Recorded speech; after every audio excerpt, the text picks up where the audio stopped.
حي على الصلاة.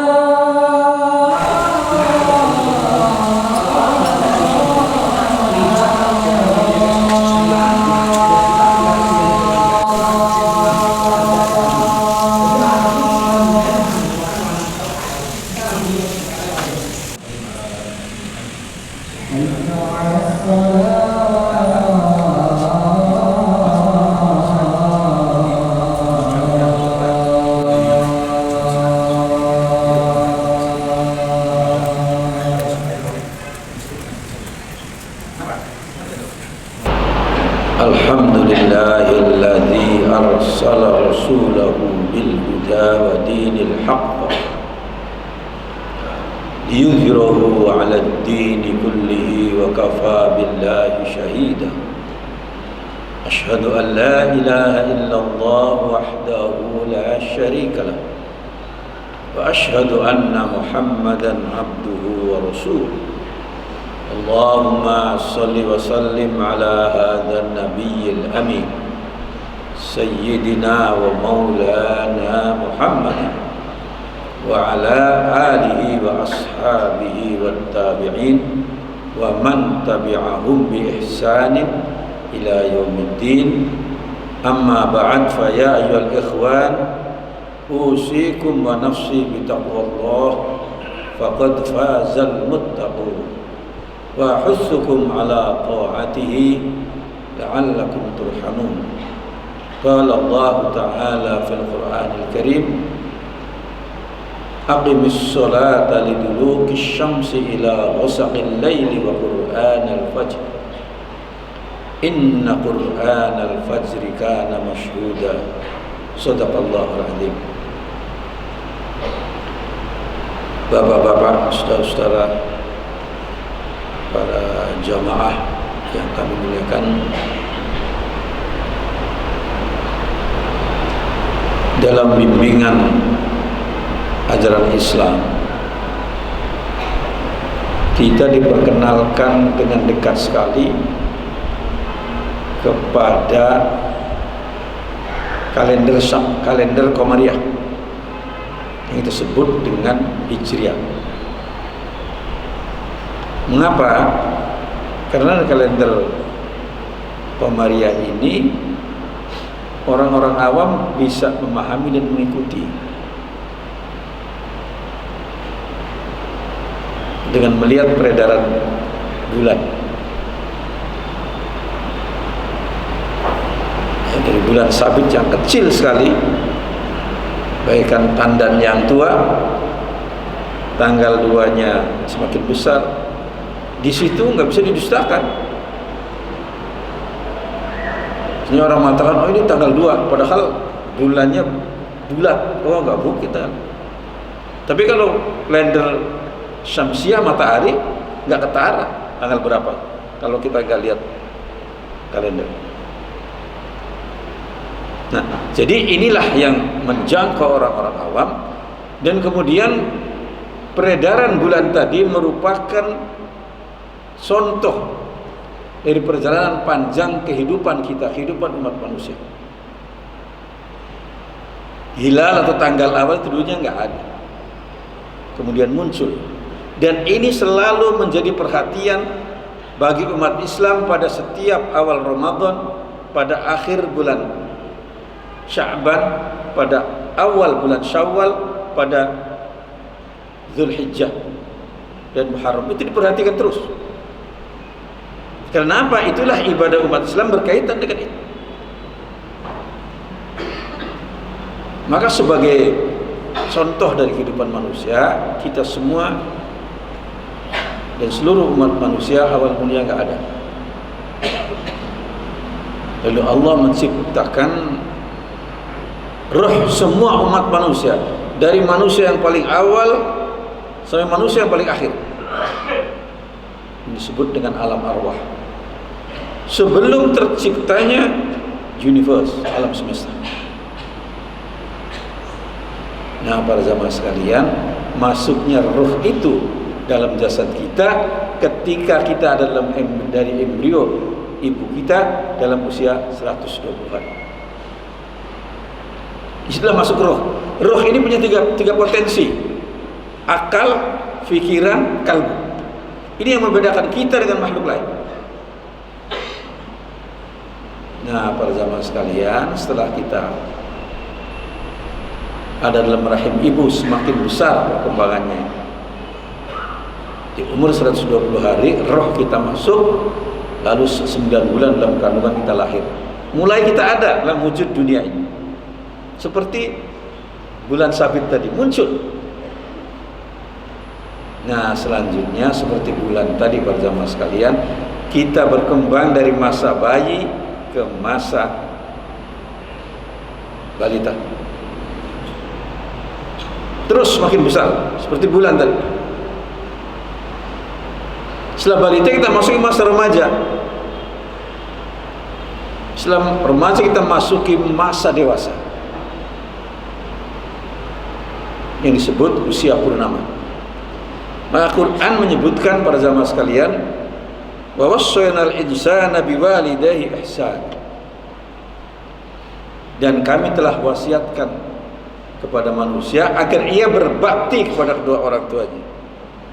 Hamalathu ummuhu kurha wa wada'athu kurha. Ibunya telah mengandung dia dengan segala kepayahan, segala kesulitan.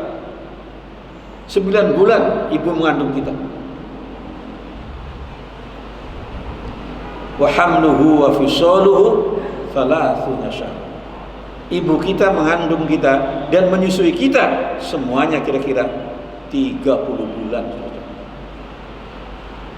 9 bulan dalam kandungan ibu ditambah menyusu 2 tahun kurang sedikit, maka jumlahnya 30 syahr. Jadi terus perkembangan kita itu. Kita memasuki masa balita, masa kanak-kanak, dan itu terus seperti pada bulan tadi. Lalu masuki usia purnama, usia 30 Pak. Itu usia purnama kita. Seperti bulan pada saat sudah mencapai purnama, tanggal 16-nya itu terbit setengah jam setelah maghrib dari sebelah timur, dari ufuk timur. Itu mulai redup. Tanggal 17-nya semakin redup, 18 terus semakin mengecil lagi seperti kita.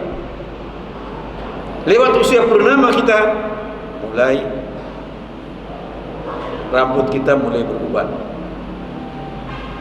pandangan mata kita mulai kabur, maka dibatu dan kisah mata. Tenaga kita mulai lunglai, wajah kita mulai keriput terus.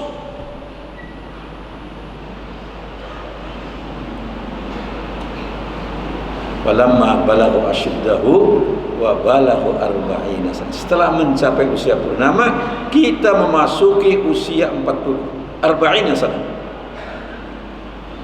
Mengapa Quran menyebutkan dengan jelas sekali usia ini? Ini usia rawan, 40. Banyak orang yang tadinya baik di usia 40 kepleset ya.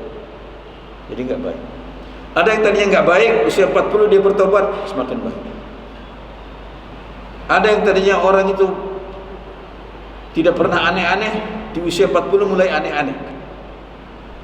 Itu ibarat tikungan tajam.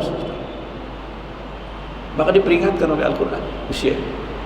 Dan orang dilihat sukses tidaknya pada usia 40. Kalau sudah usia 40 belum ada tanda-tanda, termasuk orang itu akan sadar tidak pada agama di usia itu. Maka setelah balagha 40 sana, langkah kita adalah qala rabbi auzi'ni an ashkura nikmataka. Wahai Allah, bimbinglah aku dalam usia itu agar mensyukuri nikmatmu allati an'amta alayya wa ala walidayya, yang telah kau nugerahkan padaku dan kepada kedua orang tua. Langkah kita para sekalian memperbanyak syukur kepada Allah. Setiap orang yang bersyukur akan bahagia hidupnya. Apapun rezekinya, berapapun rezekinya, apapun kedudukannya, dia bahagia kalau bersyukur. Tapi kalau dia mengingkari, karunia Allah, tidak bersyukur akan menderita meskipun kekayaannya berlimpah, kedudukannya tinggi, dia tidak bersyukur, menderita.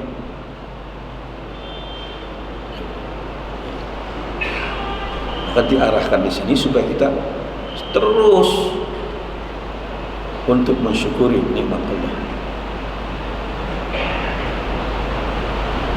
Para jamaah sekalian, segala hal yang kita peroleh semua adalah karunia Allah. Jangan kita merasa karena saya orang pinter, saya orang pandai, saya bisa begini, enggak. Semua adalah Anda menjadi orang pinter, punya ilmu, karunia Allah. Kalau enggak bisa. Maka tidak ada orang yang memahami itu sombong, enggak, takabur, enggak. Dia merasa hadza min fadli rabbi, ini semua adalah karunia.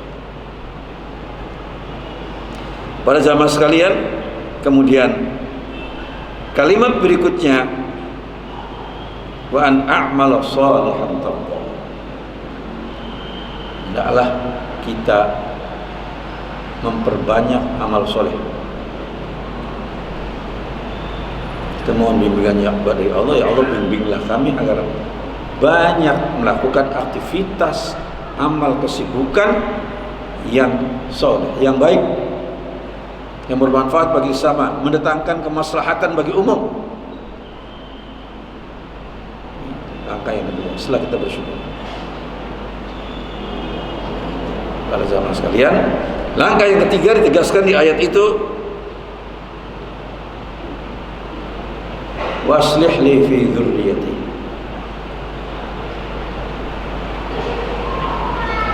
Wahai Allah, jadikanlah anak cucu kami, generasi penerus kami, generasi penerus yang soleh, yang berbakti kepadamu ya Allah. Generasi penerus yang beriman dan bertakwa, itu adalah karunia yang sangat luhur. Anda boleh bangga dengan kekayaan Anda, kedudukan Anda tinggi, tapi kalau anak-anak Anda semua gagal,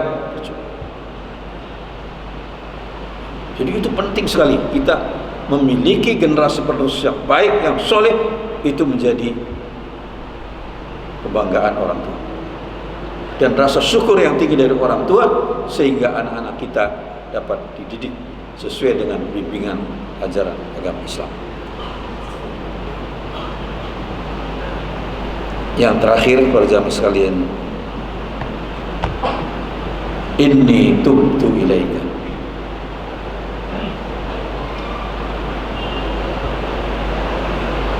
Aku bertobat padamu ya Allah.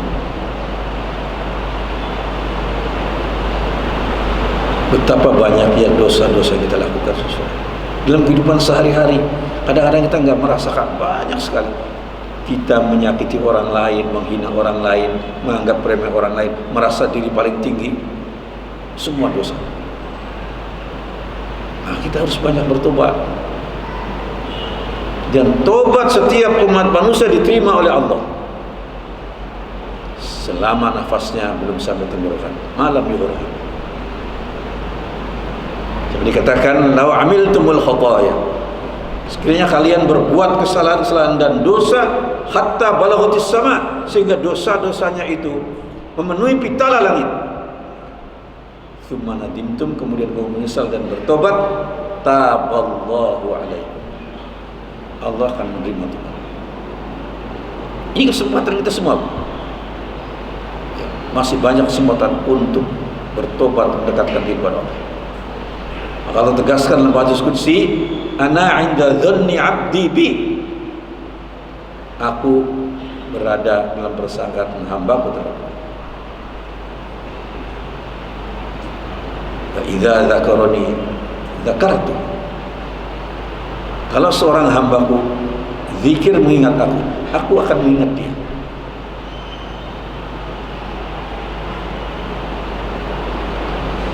Wa idza dzakarani fi nafsihi dzakartu.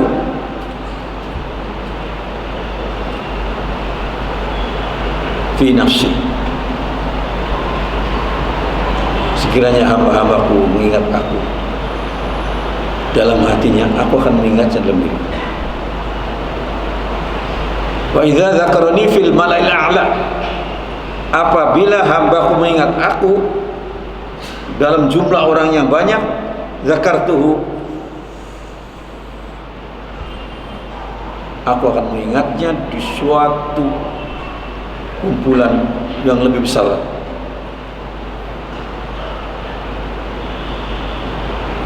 Idza taqarraba ilayya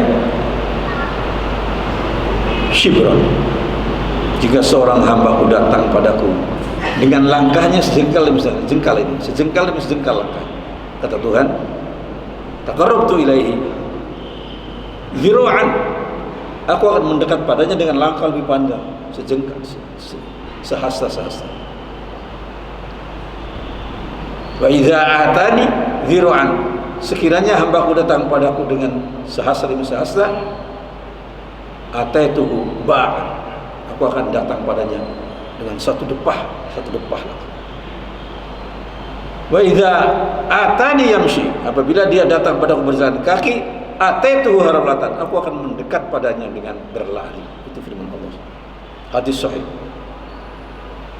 Maka para jamaah sekalian, 5 hal yang kami sebutkan tadi menjadi perhatian kita supaya benar-benar kita laksanakan kita. Semoga kita semua memperoleh ridho dan bimbingan dari Allah Subhanahu wa taala. Amin ya rabbal alamin. Barakallahu li wa lakum fil Qur'anil azim wa nafa'ani wa iyyakum bima fihi minal ayati wa dzikril hakim wa taqabbala minni wa minkum tilawatahu innahu huwal ghafurur rahim.